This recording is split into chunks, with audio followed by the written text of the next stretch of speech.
నమస్తే. ఏబిఎన్ ఆంధ్రజ్యోతికి స్వాగతం. ఇప్పుడు ప్రస్తుతం మనతో పాటు దర్శకుడు, నటుడు, రైటర్ సందీప్ రాజ్ ఉన్నారు. ఆయన డైరెక్ట్ చేసిన 'మొగ్లీ' సినిమా ముందుకు రాబోతుంది. తొలి సినిమా కలర్ ఫోటోతోనే జాతీయ అవార్డు అందుకున్న సందీప్ రాజ్ ఈ సినిమాకి 5 ఏళ్ళు ఎందుకు తీసుకున్నారు? అసలు ఈ సినిమా ఏంటి? ఈ సినిమాపై తనకున్న నమ్మకం ఏంటి? అలాగే తన కెరీర్ గురించి ఏం చెప్తాడు? ఇప్పుడు తన్నే అడిగి తెలుసుకుందాం. నమస్తే సందీప్. నమస్తే sir, thank you. First of all congrats. Mogili announcement నుంచి ఇప్పుడు రిలీజ్ దగ్గర పడ్డదాకా మీరు చేసిన ప్రమోషనల్ కంటెంట్ సార్ ఒక్కొక్కటిగా రిలీజ్ చేసుకుంటూ వస్తున్నారు. ఒక్కొక్కటిగా అలా ఈ సినిమా మీద ఆ హైప్ అనేది పెరుగుతూ వస్తుంది. Thank you. ఎలా అనిపిస్తుంది? చాలా బాగుంది సార్. అంటే ఫస్ట్ నుంచి ఉన్న ఇంటెన్షన్ కూడా అదే. సో మెల్లమెల్లగా రివీల్ చేసుకుంటూ వెళ్దాము. సినిమాలో ఎలాంటి వరల్డ్ ఉందని ఫస్ట్ చూపించి, ఎలాంటి క్యారెక్టర్స్ ఉన్నాయి, ఎలాంటి ఎమోషన్స్ ఉన్నాయి, అలా బిట్ వైజ్ అలాగా డెవలప్ చేస్తూ వెళ్దాము అనే ఒక గ్లిమ్స్, ఒక టీజరు, ఒక ట్రైలర్ చేసాం సార్. సో చాలా మంచి రెస్పాన్స్ వచ్చింది. చేసిన ప్రతి దాంట్లో ఎక్కడ నెగిటివిటీ లేకుండా చాలా బాగా వచ్చింది. సో ఇంకా రేపు సినిమా కూడా ఇదే కైండ్ ఆఫ్ పాజిటివిటీ ఉండాలి అని అనుకుంటున్నాను సార్. జనరల్గా కలర్ ఫోటో చూసిన వాళ్ళకి ఎవరికైనా ఈ సినిమాలో కూడా సందీప్ ఏదో ఒక సామాజిక అంశాన్ని టచ్ చేసి ఉంటాడు అనే ఒక ఫీల్ అయితే ఉంది. అయితే అసలు అలాంటిది ఏమన్నా ఉందా, లేదా కంప్లీట్గా ఇది ఓన్లీ జంగిల్ లవ్ స్టోరీనా? లేదు సార్, అది లేకుండా అలా చేయను సార్. 2 లేయర్స్ లేకుండా అసలు సినిమా చేయలేను నేను. సో అది ఉంది సార్. ఇదంతా పైన హంగులు ఇప్పుడు మీరు చూసిన ట్రైలర్లు ఇవ్వండి, లోపల చాలా డీప్ ఫిలాసఫీ ఉంది. కానీ అది ఏంటన్నది రివీల్ చేయలేము. అది చూసాక బాగుంటుంది సినిమా చూసాక. అంటే జంగిల్ లవ్ స్టోరీకి సోషల్ మెసేజ్కి ఎలా ఎలా పెడుతున్నారు అనేది అదే సినిమా సార్. అది చూస్తే డెఫినెట్గా బాగుంటుంది సార్. Yeah sir. ఈ పర్టికులర్ సినిమాకి ఆ టైటిల్ తీసుకోవడానికి ఏంటి రీజన్? జనాల్లోకి ఈజీగా వెళ్ళాలి అన్న ఉద్దేశం ఉంది డే 1 నుంచి. కానీ ఇప్పుడు జనరేషన్ చాలామంది ఈ పేరు తెలియదు సార్. అంటే కలర్ ఫోటో కూడా ఆ ఉద్దేశంతో పెట్టిన టైటిలే. అందరికీ అర్థమయ్యిద్ది, అమెరికా వాడికి అర్థమయ్యిద్ది, ఇక్కడ ఉన్న వాళ్ళకి అందరికీ అర్థమయ్యిద్ది, అసలు చదువులేని వాళ్ళకి కూడా అర్థమైద్ది. అలాగే మొగ్లీ కూడా అనుకున్నది ఏంటంటే ఒక సెక్షన్ ఆఫ్ ఆడియన్స్ వాళ్ళందరికీ జంగిల్ బుక్లో క్యారెక్టర్ తెలిసిన వాళ్ళకి వీళ్ళందరికీ ఎక్కువ, ఎందుకంటే చిన్నప్పుడు దూరదర్శన్లో కూడా వచ్చేది కాబట్టి అందరికీ ఎక్కువ అని అనుకున్నా. కానీ ఇప్పుడు జనరేషన్కి ఇంకా తెలియదు. ఇంకా 90s దీని ముందు ఉన్న వాళ్ళందరికీ తెలుసు, కానీ వీళ్ళందరికీ తెలియదు. సో అది కొంచెం కష్టమైంది. అందుకు ఆ టైటిల్ పెట్టడం జరిగింది. అండ్ ఆ టైటిల్ తాలూకా ఎసెన్స్ ఆ క్యారెక్టర్లో కనిపిస్తుంది సార్, హీరో క్యారెక్టర్లో. సో ఆ ఎసెన్స్ కనిపిస్తుంది కాబట్టి ఇంకా అలా తీసుకొని దాని నుంచి అలా డిజైన్ చేసుకుంటూ వెళ్ళాం టైటిల్ వచ్చిన దగ్గర నుంచి. అయితే ఈ పర్టికులర్గా ఈ రోషన్, ఈ క్యారెక్టర్కి రోషన్ తీసుకోవడానికి ఏమన్నా రీజన్ ఏమన్నా ఉందా? లేదు సార్, అతను యాప్ట్ అయ్యాడు సార్. యాప్ట్ అయ్యాడు అని అనిపించి బబుల్గా సినిమా చూసి నచ్చి, ఆ హెయిర్ కానీ, తన హైట్ కానీ, తన ఫేస్లో ఉన్న ఒక అమాయకత్వం కానీ, అంత హైట్ మీద అమాయకపు ఫేస్ ఉంటాం అందరికీ కుదరదు. సో ఆ అమాయకపు ఎక్స్ప్రెషన్స్ పెడితే వర్కౌట్ అయ్యింది, ఇన్నోసెన్స్ వర్కౌట్ అయ్యింది అన్న ఫీలింగ్ వచ్చి వెంటనే కాస్టింగ్ చేసుకోవడం జరిగింది సార్. యాక్చువల్గా ఈ Roshan first cinema bubble gum distribute చేసింది పీపుల్స్ మీడియా. అవునవునవును. ఇప్పుడు ఈ సినిమాకి ఫుల్ ఫ్లెడ్జ్డ్ ప్రొడ్యూసర్స్ వాళ్ళు. అవును సార్. సో అది ఎలా కోఇన్సిడెన్స్ అనుకోవాలా, లేదంటే అనుకుని చేసిన ప్రాజెక్ట్ అనుకోవాలా, ఎలా? అనుకొని చేసింది కాదు సార్. అది ఈ కథ పట్టుకొని చాలా ప్రొడక్షన్ హౌస్లకు తిరిగాం సార్. ఓకే. అన్నిటికీ తిరిగాం. అంటే మీ ఇద్దరు ఫిక్స్ అయిన తర్వాత తిరిగారా, లేదా? అంతే. నేను ఇప్పుడు ఫిబ్రవరిలో కథ రాయటం మొదలు పెడితే ఏప్రిల్కి తను లాక్ చేసుకున్నా. ఒక 2 months అయిన తర్వాత ఏప్రిల్ నుంచి ఆగస్టు, సెప్టెంబర్ వరకు కూడా అన్ని ప్రొడక్షన్ హౌస్ల చుట్టూ తిరిగా నేను.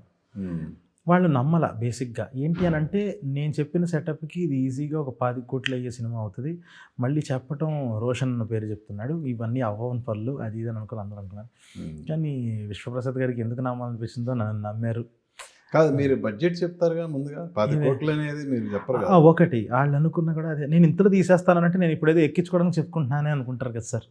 ఊరుకో ఎందుకయ్యిద్ది ఇంత, ఇంకా ఎక్కువ పట్టుద్ది కానీ అని అన్నారు తప్ప. సో నువ్వు చెప్పిన సబ్జెక్ట్లో అంత విషయం గ్రాండియర్ ఉంది సార్. గ్రాండియర్ ఉంది. ఆ సీన్స్ కానీ ఏదైతే చెప్పిన విధానం ఏదైతే ఉందో అవన్నీ చూసి అబ్బో చాలా ఖర్చు అయిపోతుంది అనుకున్నారు. కానీ నాకు ఒక క్లారిటీ ఉంది, అది అలా అవ్వదండి. బట్ ఎంతలో అయిద్దని చెప్పుంటారుగా.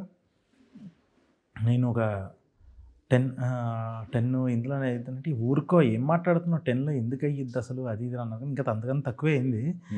బట్ ఎందుకు అయ్యిద్ది 10 లోపు, అవ్వదు అది ఇది అనుకున్నారు. బట్ అల్టిమేట్గా చూసిన తర్వాత ఇంకా ఇంకా ఆయన నమ్మి అది సార్ చూసిన తర్వాత ఇంకా ఫస్ట్ షెడ్యూల్ ఫుటేజ్ అంతా చూసిన తర్వాత ఇంకా కంప్లీట్గా మాకు ఫ్రీ హ్యాండ్ ఇచ్చేసారు సార్. ఓకే. బట్ అలా రిజెక్ట్ చేసిన సంస్థల్లో పెద్ద సంస్థలు ఉన్నాయా? ఉన్నాయి సార్, చాలా ఉన్నాయి. మ్మ్. అంటే నమ్మటం ఉంటుంది కదా సార్. సందీప్ నువ్వంటే ఇష్టమే, ఎందుకు నువ్వు పెద్ద హీరోలతో చేయకుండా ఏంటి నువ్వు అది ఇది అని చెప్పేసి ఇంకెవరు నోటెడ్ వాళ్ళతో వెళ్దాం కదా అంటే లేదు సార్, ఇది బబుల్ గమ్ freshness ఉండాలి. డిసప్పాయింట్ చేయటం కూడా ఒక రీజన్ అనుకోవాలా? అవునవునవును, అంతే అంతే సార్. లేకపోతే తనకి ఏ రోజు మా యాక్టింగ్ పరంగా పేరు వచ్చింది ఏమీ లేదు, నెగిటివ్ పేరు. యాక్టింగ్ పరంగా నెగిటివ్ వచ్చింది ఏమీ లేదు. సో అరే భలే చేస్తున్నాడే, భలే కాన్ఫిడెంట్గా ఉన్నాడే అని అన్నారు తప్ప అది కూడా హిట్ అయి ఉన్నట్టే ఖచ్చితంగా తను వేరేలాగా ఉండేది అసలు తనకు కూడా. సో హీరోయిన్ క్యారెక్టర్ సాక్షి మధుల్కర్ తన చూసింగ్ ఎలా జరిగింది? యాక్చువల్గా తను తెలుగు కాదు, బట్ ఈ ఇంపార్టెంట్ లవ్ స్టోరీలో తనని సెలక్షన్ ఎలా జరిగింది? డెఫ్ అండ్ మ్యూట్ అన్న క్యారెక్టర్ అవటం వల్ల సార్ అదేంటంటే మనకి ఇంకా లాంగ్వేజ్ బ్యారియర్ ఏం లేదు. ఓకే. ఫస్ట్ థింగ్ నాకు తమిళ అమ్మాయి కావాలి, తెలుగు అమ్మాయే కావాలి, తమిళ వద్దు, హిందీ వద్దు ఇలా అనుకోవడానికి లేదు. ఫస్ట్ ఆఫ్ ఆల్ కళ్ళు చాలా బాగుండాలి అన్నది పెట్టుకున్నాను సార్. ఈ అమ్మాయి కళ్ళే చాలా బిగ్గెస్ట్ అసెట్. క్యారెక్టర్కి ఎక్స్ప్రెషన్స్ మెయిన్ కాబట్టి అది చూసుకొని జాగ్రత్తగా ఉండి చాలా ప్రొఫైల్స్ తర్వాత సెలెక్ట్ చేశాను సార్. ఇలాగే తీసేసింది అసలు ఈ అమ్మాయి.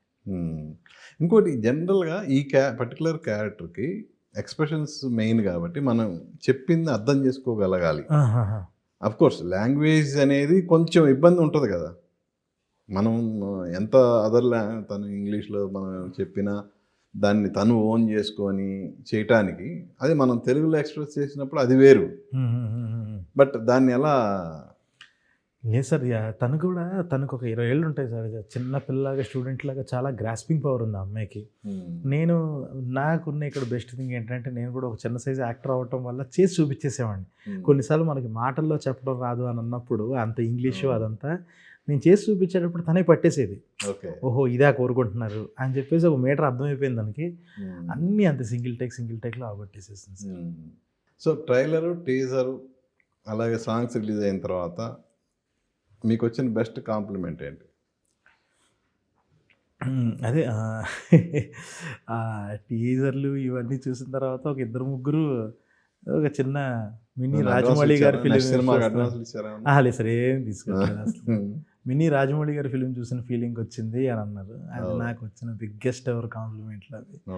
సో అది అడ్వాన్స్లు ఇవేం తీసుకోవట్లేదు సార్. ఇది ఉంది, ఇది అయ్యి రిజల్ట్ చూసిన తర్వాత ఒక నమ్మకం ఉంది సార్. ఈ సినిమా ఏదో మనమైతే అల్లాటప్ప సినిమా అయితే చేయలేదు, తీసాం ఒక బాధ్యతాయుతంగా ఒకటి మంచి తీసాం.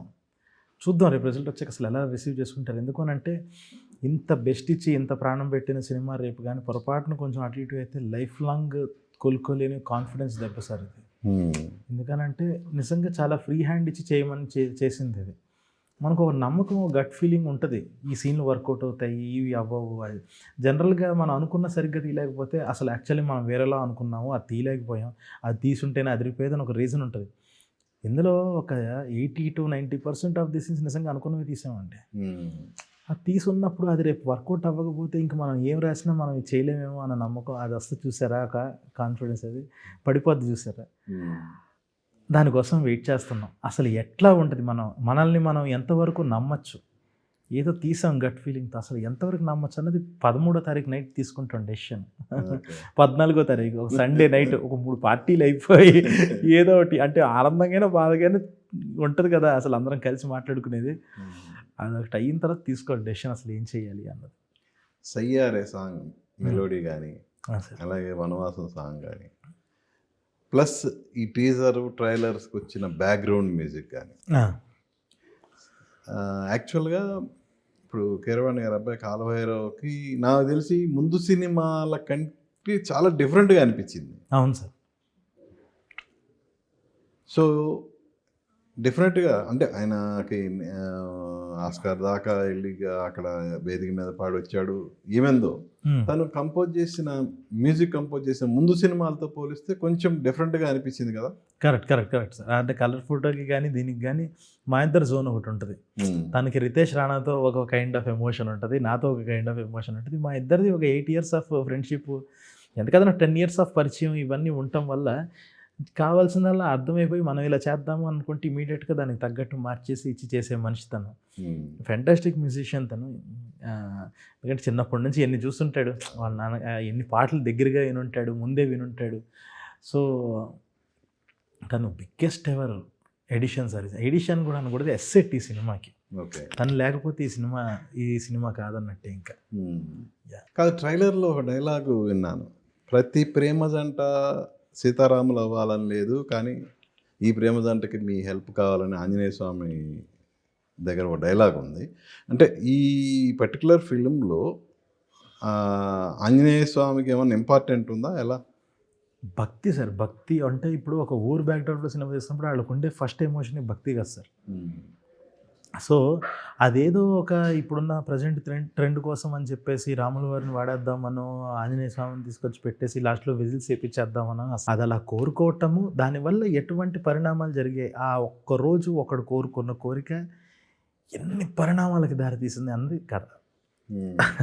అంటే కంప్లీట్ సోషల్ మూవీనే, నో ఫాంటసీ ఎలిమెంట్ అనేది మిక్సింగ్ అసలు ఏమీ లేదు. అంటే లాస్ట్లో వచ్చేస్తాడు సడన్గా ఏమీ లేదు. కానీ మన రియల్ లైఫ్లో దేవుడు ఎంత కీలక పాత్ర పోషిస్తుంటారో మనకు కూడా తెలియకుండా అది బిలీఫ్ అన్నది అది చూపించాను సార్. నా స్టైల్లో ఒకటి చూపించాను సార్. సో వీళ్ళిద్దరు క్యారెక్టర్లతో పాటు సినిమాలో అసలు చెప్పుకోదగ్గ క్యారెక్టర్లు అంటే ఏంటి? హర్షద్ సార్. అసలు మోగ్లీ, జాస్మిన్ అండ్ నోలన్ అంటే బండి సారస్ గారు చేసిన విలన్ పాత్ర, అదొక బిగ్గెస్ట్ ఎవర్ హైలైట్ సార్ సినిమాకి.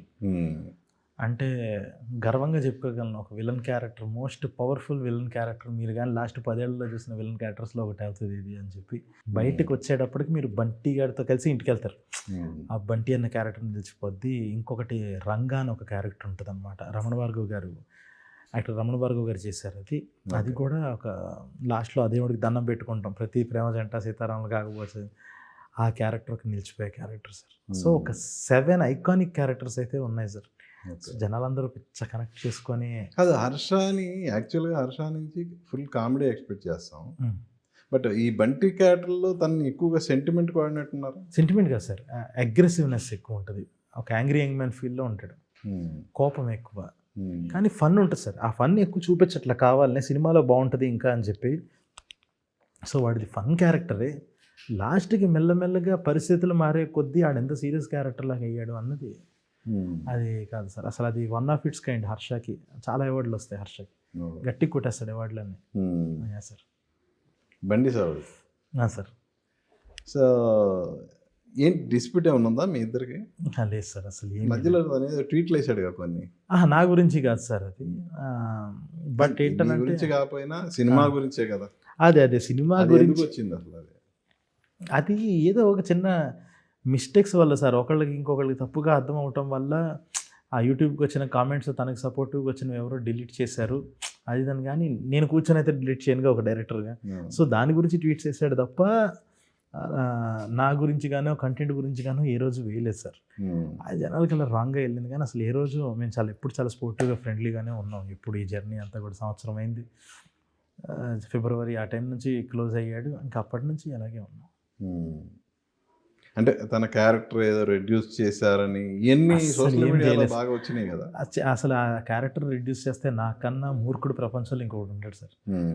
నేను ప్రాణం పెట్టి నేను ఎన్నో కళ్ళగాని రాసుకున్న పాత్ర అది. నేను ఒకళ్ళ మాటినో లేదో అని చెప్పేసి కట్ చేసే రకం కాదు. నా సినిమా మోగ్లీ అనే సినిమా మిగతా సినిమాల నుంచి ఎందుకు స్పెషల్, ఎందుకు అది ఇది అంటే విలన్ క్యారెక్టర్ వల్ల చాలా స్పెషల్. ఎగ్జాక్ట్లీ. నేను అది మూర్ఖంగా నేను కట్ చేస్తే నాకన్నా ఏదో ఇంకెవరు ఉంటారు అందులోనూ అలాంటి యాక్టర్స్ చేశారని కాదు, అంటే ముందు అనుకున్న క్యారెక్టర్ని కొంచెం అసలు తగ్గించిన కానీ ఇంపాసిబుల్ సార్. అసలు నా క్యారెక్టర్, నా స్పెషాలిటీ విలన్ క్యారెక్టర్ని ఎందుకు తగ్గిస్తా? అసలు అలా కాదు, అసలు అదేం లేదు అసలు. ఇంకోటి కలర్ ఫోటోలో ఇప్పుడు Chandini Chowdary heroine, colour photo తర్వాత స్టిల్ ఇప్పటికే అమ్మాయి హీరోయిన్గా ఫుల్ బిజీగా ఉంది. ఇప్పుడు ఈ సినిమా ద్వారా వస్తున్న ఈ అమ్మాయి సాక్షి మధుల్కర్ కూడా అలాంటి లైఫ్ వస్తుంది అనుకోవాలా? అసలు స్టార్ సార్ ఈ అమ్మాయి, నో డౌట్ స్టార్ అసలు. అంటే ఇంకా మొత్తం అందరూ ఈ అమ్మాయి గురించి మాట్లాడతారు. తను ఇచ్చిన పర్ఫార్మెన్స్ ఏంటి అసలు, 20 ఏళ్ళకి తనకి ఫస్ట్ సినిమాకి ఏంటి తన కాన్ఫిడెన్స్ ఏంటి, తన పర్ఫార్మెన్స్ ఏంటి అన్నట్టు అయితే మాట్లాడతారు. ఆ లెవెల్లో అయితే బాగా చేసింది సార్. 2020లో వచ్చింది కదా colour photo, yeah sir 2020 October ఇది 25, 25. 5 ఏళ్ళు. ఏంటి సెకండ్ ఫిలిం తీయటానికి ఎందుకు 5 ఏళ్ళు పట్టింది? అంటే సార్ అందులో ఒక నేషనల్ అవార్డు వచ్చిన సినిమా, సక్సెస్ఫుల్ సినిమా అనే పేరు వచ్చింది, మంచి వ్యూవర్షిప్ వచ్చింది సినిమా కదా. అవునవును సార్. సార్ అదేం లేదు సార్, ఇప్పుడు ఏదో ఒక ఫార్మ్ ఆఫ్ వర్క్లోనే, అది కూడా సినిమా ఇండస్ట్రీలోనే ఉంటున్నాను నేను కూడా. రైటింగ్ అవనివ్వండి, యాక్టింగ్ అవనివ్వండి, ఏదైనా కూడా ప్రొడక్షన్ అవనివ్వండి, ఏం చూసుకున్నా కూడా ఏంటి అని అంటే, ఏ రోజు నన్ను గుర్తుపెట్టుకోరా, మనం అప్పుడప్పుడు కనపడుతూ ఉండాలి అనే అంత ఐడెంటిటీ క్రైసిస్, సెల్ఫిష్నెస్ అదేం లేదు. బట్ ఏంటనంటే మన సినిమా చూస్తే మంచిది తీయాలి, కకృతి పడి ఎవరో ఒకరికి ఏదో ఒకటి ఎక్కిచ్చేసి చేసేద్దాం అన్నది అయితే వద్దు. సో దట్ వాళ్ళు దగ్గర పెట్టుకొని జాగ్రత్త చేద్దాం. డైరెక్షన్ అన్నది చాలా పెద్ద బాధ్యత. అది ఒక బడ్జెట్ మొత్తం వాళ్ళు తీసుకొచ్చి చేతిలో పెడుతున్నప్పుడు అంత జాగ్రత్తగా చేయాలి. అదే జాగ్రత్తలో చూసుకొని సో అలా ఆగిందే సార్, అంతే. వేరే ప్లాన్లు అవన్నీ వేసుకున్నాం. రవితేజ కానీ వేరే అలాంటి ప్రయత్నాలు జరిగినాయి కదా. అవునవునవును. ఎందుకు మెటీరియల్ అవ్వలేదు? మెటీరియల్స్ అవ్వలేదనంటే పరిస్థితులు సార్. అంటే ఇప్పుడు ఏంటంటే అది ఒక మల్టీ స్టారరు, మినిమం 3 యాక్టర్స్ ఉన్నారు అందులో. 3 యాక్టర్స్వి డేట్స్ కావాలి. ఓకే. ఆ డేట్స్ కావాలి అని అంటే మనకి ఎట్లుంటుంది అని అంటే, అంత బిజీ ఆయన కాంబినేషన్లో వేరే లుక్తో వెళ్ళాలి, ఆయన కంప్లీట్గా వేరే ఫ్రెష్ కైండ్ ఆఫ్ గెటప్లో వెళ్ళాలి. వెళ్ళనేటప్పటికీ ఆయన ఆల్రెడీ 2-3 ఫిలిమ్స్ అప్పటికే సైన్ చేసి 5-6 ఫిలిమ్స్ సైన్ చేసి ఉన్నారు. మన లుక్కి వచ్చారు అని అంటే అదే లుక్ వేరే సినిమాకి కూడా వెళ్ళిపోద్ది. సో ఇది ఓన్లీ ఇది అయ్యేంత వరకే చెయ్యాలి. అది సపరేట్గా మన దానికి టైం పెట్టుకొని, దానికి టైం కుదరలేదు. నెక్స్ట్ టైం కుదిరితే ఖచ్చితంగా చేస్తాము, అది ప్లాన్. ఇంకోటి, ఈ కలర్ ఫోటో తర్వాత మీరు రైటర్గా ఒక 4-5 సినిమాలు చేసి, అంటే సినిమాలు ఆడకపోవడం వల్ల కానీ ఏదైనా కానీ కలర్ ఫోటోకి వచ్చిన గుర్తింపు రాలేదనుకోవాలా? కరెక్టే సార్. అంటే అది మనకి ఆ స్క్రీన్ ప్లే కానీ కథను బట్టి ఉంటుంది కదా సార్. ఆ కథలో ఉన్న వెయిట్ ఎంత, దాన్ని ఎంతవరకు జనాలు క్యారీ చేయాలనుకుంటారు అన్నది కూడా మెయిన్ కదా సార్. సో నేను కూడా అలాంటి చూసుకున్నప్పుడు ఓకే, ఇలాంటి కథలు మనం ఎంచుకోకూడదు యాజ్ ఏ రైటర్గా, వెరైటీ కథలు ఏదైనా చెప్పాలి, అసలు ఇదంతా కాదు, మనం తీసేద్దాం సినిమా అన్న ఫీలింగ్, ఒక కథలు చెప్పేయాలి అన్న ఎక్సైట్మెంట్లో చేసింది సార్. ఈవెన్ కలర్ ఫోటో టైంలో కూడా రాజేష్కి మీకు ఏమన్నా చిన్న డిస్ప్యూట్ ఏమన్నా వచ్చిందా? అప్పుడు కూడా వచ్చినాయి సార్. అంటే ఆన్ సెట్, ఆన్ షూట్ టైంలో కూడా తను ఒక కైండ్ ఆఫ్ సినిమా చూశారు, నేను ఒక కైండ్ ఆఫ్ సినిమా. తన కథే కదా అది. కరెక్ట్, అదే. కానీ ఏంటంటే ఆ ట్రీట్మెంట్ విషయంలో తను కొన్ని సీన్లు ఒకలాగా చూశారు, నేను కొన్ని సీన్లు ఇంకొకలాగా చూశాను అనమాట. అది చూసినప్పుడు కొన్ని ఆబ్వియస్గా ఇద్దరు సార్, ఎప్పుడైనా అలాంటి చోట ఇద్దరు క్రియేటివ్ పీపుల్ ఉన్నప్పుడు అక్కడ గొడవ జరగకపోతేనే డేంజర్ ఇది. అంటే ఇంక ఎవరికాడు మొక్కుబడిగా చేసుకుంటూ వెళ్తున్నారని చెప్పి అందరూ సీరియస్గా తీసుకున్నప్పుడే కదా గొడవలు లేవు, ఇలాంటివన్నీ అయ్యేది. కొంచెం పొసెసివ్గా ఫీల్ అవుతూ స్క్రిప్ట్ బాగుంది అన్నప్పుడే కదా. అంతే. సో అదే సార్, ఇప్పుడు మా ఇద్దరం ఎగ్జిక్యూషన్ విషయంలో కొంచెం వచ్చాయి గ్యాప్లు, కానీ తర్వాత క్లోజ్ అయిపోయాం అంతే. బయటికి వెళ్ళినప్పుడు షోస్లో వాటిల్లో మాట్లాడిన మాటలు రాంగ్ చాయిస్ ఆఫ్ వర్డ్స్ అన్నట్టయినాయి, పదాలు కొంచెం వాడకుండా ఉండాల్సింది. సో అది నా సైడే, అది ఉండటం వల్ల చిన్న డిస్టర్బెన్స్లు తప్ప పెద్ద కోపాలు వచ్చేసి మొహాలు తిప్పేసుకునేంత గొడవలు కూడా కాదు. జస్ట్ చిన్న క్రియేటివ్ థింగ్స్ అంతే సార్. సో రైటర్గా నీలో ఎంత డెప్త్ ఉందో, ఆర్టిస్ట్గా కూడా అంత పెర్ఫార్మర్వి. సో బట్ దాన్ని ఫుల్ పెంచి దీనిలా తీసుకోలేదు ఎందుకు? లేదు సార్, ఒక టైం ఉండాలి కదా సార్ దేనికైనా. ఇప్పుడు మోగ్లీ ముందు ఎలాగో ఇంకేమీ వర్క్ లేదు కదా అని చెప్పేసి యాక్టింగ్ తీసుకున్నా. అది స్టార్ట్ చేసిన తర్వాత టక్కని ఈ సినిమా ఎక్కేసింది. సో ఇంకా మ్యాక్సిమం తొందరగా లాస్ట్ ఇయర్ డిసెంబర్కి ఫినిష్ చేసేసి వర్క్లోకి దిగిపోయాను. ఇప్పుడు నెక్స్ట్ ఇది అయిపోయిన తర్వాత మళ్ళీ కంప్లీట్గా దిగుతా, మళ్ళీ ఇంకో కథ రాసి నెక్స్ట్ సినిమాకి రెడీ అయ్యేలోపు యాక్టింగ్ చేసుకుంటా సార్. ఏమి 6-7 సినిమాలు చేసినట్టున్నారా? లేదు సార్, అంటే ఇప్పుడు ఫుల్ ఫ్లెడ్జెడ్ రోల్స్ పడిందే ఇదే సంవత్సరం. డాకు మహారాజ్ ఒకటి, భైరవం ఒకటి, ఎయిర్ ఒకటి నాది. సొంత ప్రొడక్షన్ కాబట్టి. ఏంటి ఇంత షార్ట్ టైంలోనే ఒక ప్రొడక్షన్ స్టార్ట్ చేసి ఒక సిరీస్ మొదలుపెట్టి? లేదు సార్, ఏదో ఒక ప్రాసెస్లో సినిమా మేకింగ్ ఎంజాయ్ చేయాలి అనే సార్. అది డైరెక్షన్ అయినా ఏదైనా కూడా అన్నీ నేర్చుకోవాలి అనే. ఎందుకనంటే ఒక ఓటీటీకి సినిమా చేసేటప్పుడు వాళ్ళు ఇచ్చే మినిమల్ బడ్జెట్స్ దాంట్లో మనం ఏం కోట్లు సంపాదించేయాలి అదేం ఉండదు. ఇంకా చెప్పాలంటే అది ఒకవేళ ఎంత పెద్ద హిట్ అయినా ఒక వెబ్ సిరీస్కి కలెక్షన్స్ ఏమి రావు, అదే ఓటీటీలో ఉంటుంది. అసలు ట్రై చేద్దాం, ఇంకా నేర్చుకుందాం, ఏదో ఒక ఫామ్ ఆఫ్ సినిమా నేర్చుకుందాము అని చెప్పేసి ఆ ప్రొడక్షన్ అదంతా చేసి వాళ్ళ దగ్గర నుంచి ఫండ్స్ తీసుకోవటం, మనం ఎగ్జిక్యూట్ చేసి ఇవ్వటం వాళ్ళకి. ఓకే. సో ఆ ఫీల్డ్లో చేసిందే సార్ అదంతా. జస్ట్ లైక్ లెర్నింగ్ ప్రాసెస్ అంతే ఫిల్మ్ మేకింగ్. బట్ దానికి డైరెక్షన్ మీరు కాదు కదా? కాదు కాదు కాదు. అంటే సబ్జెక్ట్ ఎవరిది అది? జోసఫ్ అని ఒక ఎయిర్ గురించే కదా సార్ మీరు అవును, అడిగిన? ఎయిర్. ఎయిర్ జోసఫ్ అని చెప్పేసి ఒక. నాకు బాగా నచ్చింది అది సిరీస్ యాక్చువల్గా. అదే, thank you sir, thank you. అంటే ప్రజెంట్ మనకున్న విద్యా విధానం వాటి మీద కొంచెం సెటైర్గానే ఉన్నట్టు అనిపిస్తుంది. అవునవునవును, చిన్న సెటైర్ ఉంటుంది సార్, సోషల్ కామెంటరీ ఎక్కువ ఉంటుంది. అది డెఫినెట్గా ఉంటుంది సార్ అది. సో దానికి ఎలాంటి అప్లాజ్ వచ్చింది sir? Super super super super response sir అసలు. అంటే కలర్ ఫోటోకి వచ్చిన దానికన్నా కూడా చాలా ఎక్కువ రెస్పాన్స్ వచ్చింది. అండ్ ఇప్పుడు ఇంకా ఈ కాలేజ్ స్టూడెంట్స్, సిన్సీ బ్యాచ్ వీళ్ళకి దగ్గర అయ్యే ప్రాసెస్లో అసలు ఇంకా చాలా హెల్ప్ చేసింది అది. సో ఇప్పుడున్న స్టూడెంట్స్ బ్యాచ్కి వీళ్ళకి దగ్గర అవడం చాలా కష్టం కదా సార్. అది చాలా ఈజీ అయిపోయింది. కాలేజీలకు వెళ్ళినప్పుడు వాళ్ళ నుంచి వస్తున్న రెస్పాన్స్, ఇదేంటి అన్నా నువ్వే కదన్నా కొట్టింది, వాళ్ళనే కొట్టింది నువ్వే కదన్నా కర్ర తీసుకొని అని చెప్పేసి ఆ లెవెల్ ఆఫ్ సూపర్ రెస్పాన్స్ ఆ స్టూడెంట్స్ మధ్య మాత్రం చాలా రీచ్ అయ్యేలా చేసింది నన్ను. పర్టికులర్గా జీవన్ క్యారెక్టర్ సర్ప్రైజ్, అది చాలా సర్ప్రైజ్ అసలు. జీవన్ని అలా అంటే తను మొదట్లో సరదాగా ఉన్న క్యారెక్టర్ చివరికి వీళ్ళకి సపోర్టివ్గా మారి కరెక్ట్ సార్. నాకు వాళ్ళకి అండగా నిలబడటం అనే ఇది ఎవరు ఎక్స్పెక్ట్ చేయరు. నా ఫేవరెట్ చాయిస్ ఆఫ్ కాస్టింగ్ అది సార్. సడన్గా అంటే క్యారెక్టర్లు చాలా సర్ప్రైజ్ చేయాలి. సో అది చాలా బాగుంటుంది అని చెప్పేసి నేను ఫస్ట్ నుంచి అది నమ్మాను. జీవన్ విషయంలో అదే ఎక్స్పెరిమెంట్ చేసాం. అది సిరీస్లో సెకండ్ ఇది అవ్వగానే జనవరి నుంచి స్టార్ట్ చేద్దాము అని ప్లాన్ సార్. అది ఒకసారి కూర్చొని కథ మీద వర్క్ చేసి ఒక ఫిబ్రవరి మార్చికి వెళ్ళిపోతాం షూట్. కంప్లీట్గా కుర్రాళ్ళతో వెళ్ళారు. అది ఏంటి ప్రొడ్యూసర్గా మీకు ఎంత వరకు అది హెల్ప్ అయింది? హెల్ప్ అవ్వడం అంటూ ఏం లేదు సార్. ప్రాసెస్ నేర్చుకుంటంలో చాలా అయ్యింది, చాలా నేర్చుకున్నాను. ఇంకొకటి ఏంటంటే నేను ఫస్ట్ నుంచి కేర్ తీసుకుని ఏంటంటే ఎయిర్ అనేది పెద్ద హిట్ అవ్వాలి. మోగ్లీ వచ్చే ముందు వస్తుంది అది 2-3 monthsలో. మనం కానీ పొరపాటునే ఏమైనా కొట్టామంటే మనమే నమ్మకం పోద్ది, లేదు మన బ్రాండ్ ఒకటి బిల్డ్ చేసుకోవాలి అన్న ఉద్దేశంతో చూసిందే. సో అదంతా వర్కౌట్ అయింది. కానీ ప్రొడ్యూసర్గా మనకి ఏం రూపాయి వచ్చింది కూడా ఏం లేదు సార్. అదంతే ఉంటుంది, అంతే చేస్తాం, అక్కడ పెట్టాం అంతే. నెక్స్ట్ టైం పెద్ద బడ్జెట్స్ రావడానికి చాలా హెల్ప్ అయ్యింది అది, ఆ పాజిటివిటీ. దాని తాలూకా సీజన్ 2కి బాగా హెల్ప్ అయింది అది. ఈ సీజన్ 2 ఒక 2 hours ఆఫ్ ఫిలిం చేస్తున్నాం సార్ ప్లాన్ థియేటర్స్ కన్నట్టే.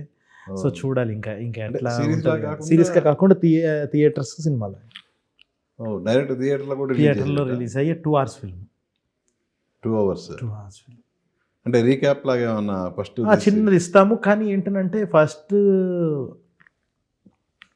పార్ట్ చూసిన వాళ్ళే సెకండ్ పార్ట్ చూడాలన్న రూల్ కూడా లేకుండా ఉండేలా చూసుకుంటున్నాము.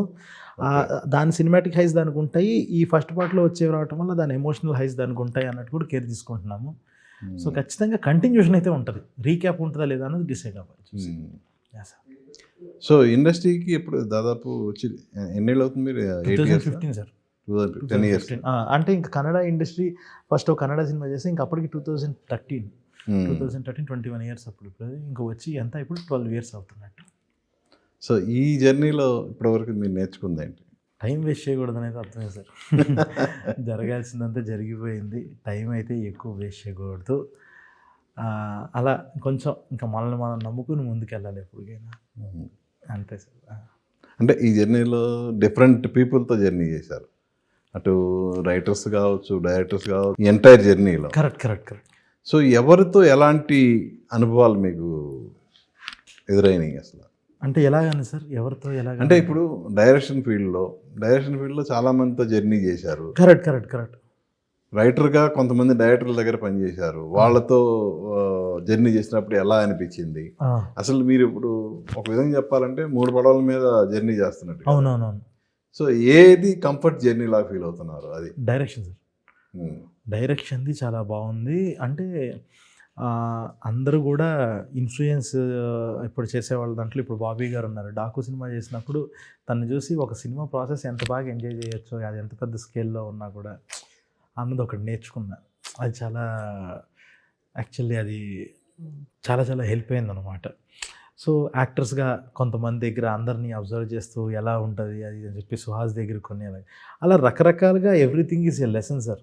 ఇప్పుడు లాస్ట్ 12 yearsలో ఇంకా ఇంకా జస్ట్ లైక్ ఆ డెవలప్ అయ్యే ప్రాసెస్లో ఉంటేనే కానీ జరిగింది. ఎంతోమంది రైటర్స్ కానీ డైరెక్టర్స్ కానీ ఆర్టిస్టులు అయిన తర్వాత ఆ ఆర్టిస్ట్ లైఫ్ని ఎంజాయ్ చేస్తూ రైటర్స్ అయిన వాళ్ళు పెన్నులు పక్కన పెట్టడం, డైరెక్టర్స్ అయిన వాళ్ళు మెగాఫోన్ పక్కన పెట్టడం జరుగుతూ వస్తుంది. మనం చూస్తున్నాం. Correct correct correct. మీకేమనిపించింది? అంటే ఇంక నేను ఆ స్టేజ్ కూడా దాటేసాను సార్. ఆ ఎఫెక్ట్ కూడా పడిపోయింది నా మీద. పెన్నుని పక్కన పెట్టడం, ఇది పెట్టడం, ఇన్ని రోజులు టైం వేస్ట్ చేసుకున్నాను అన్న ఫీలింగ్ అవుతుంది. కానీ నేను మాత్రం మ్యాక్సిమం ప్రతి ఒక్కరికి అదే చెప్తున్నా, నువ్వు ఏదైనా చేయి, టైం వేస్ట్ చేసుకో మాకు, అస్సలు లాంటి పిచ్చి పిచ్చి చేసుకో మాకు అని చెప్పేసి అందరికీ అడ్వైజులు ఫస్ట్ నుంచి ఇస్తూనే ఉన్నా సార్.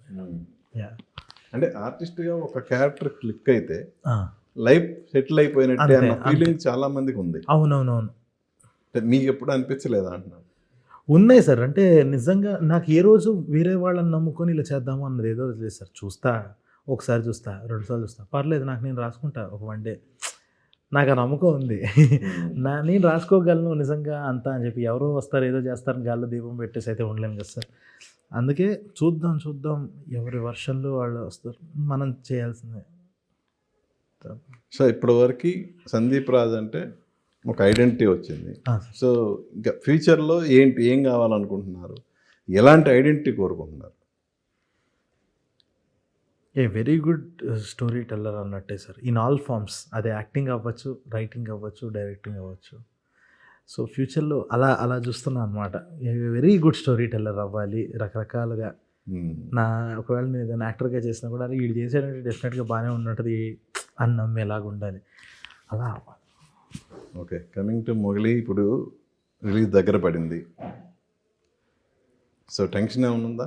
అంటే డైరెక్ట్గా ఫస్ట్ రిలీజ్ కదా, థియేట్రికల్ చాలా భయంగా ఉంది సార్. అంటే ఉత్తి సేఫ్ సినిమా కాదు సార్ తీసింది, ఏదో ఒక వెరైటీ ఎక్స్పీరియన్స్ ఉన్న సినిమా ఒకటి, కొత్తగా ఉండే క్లైమాక్స్. ఇంతకుముందు ఏ రోజు వేరే సినిమాలో రిఫరెన్స్ తీసుకోవడానికి కూడా కుదరని ఒక క్లైమాక్స్.